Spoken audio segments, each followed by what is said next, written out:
Thanks for watching Guns and Watches. This is the second video in a series about my personal knife collection and where I'm comparing and contrasting these knives in order to let you know if maybe you've never bought a knife or you're looking at a new one, you want to get something different and you want something more to go on than what the literature shows you on the internet, or maybe you just, feel like you're into knives or something.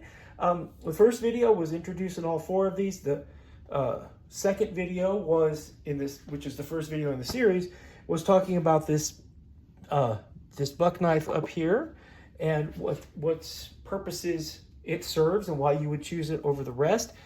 Primarily, that's because you need a fixed blade knife. The rest of these videos are going to be about these three folders.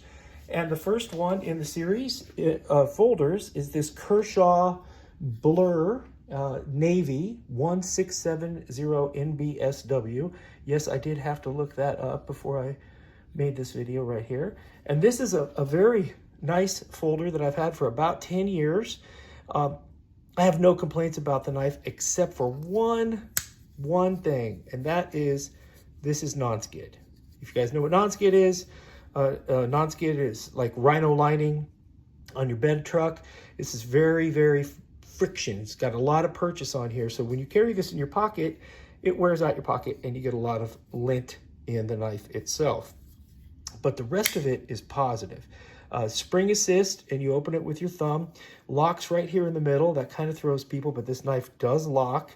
But having to put your hand in the way of closing this thing is kind of a drag because it's as sharp as a razor blade. This is like carrying an X-Acto knife in your pocket. That's primarily what I use it for. Whenever I have to score something, if I want to score something perfectly to make a nice perfect edge and then break a piece of plastic, or we used it last on a painting project here at the house where I used this to make perfect lines in the tape and when we're doing the prep work and whatever. It is great to have around. This thing, even though it doesn't look it, is 10 years old. It's been in my pocket, it's been in my car, it's been in my toolbox. It was at the bottom of a pile of tools when we started looking for it for the painting project. This thing gets used and it does not show it whatsoever. Another highlight is the finish of this steel. The steel here is so smooth and so soft that until I made this video, I thought it had a polymer coating on it. Nothing sticks to this steel. This thing has been through everything, all kinds of nasty chemicals, pesticides, insecticides, gravel, opening up all sorts of bags of gravel to put in the driveway. It has been used and abused, but here I use the multimeter to show you that this is not coated whatsoever. That noise means it's a dead short. So that is the steel finish. That is the finish, and it's a remarkable thing. Now, if you had to cut a live wire on here, you could, as long as you weren't touching that, or that.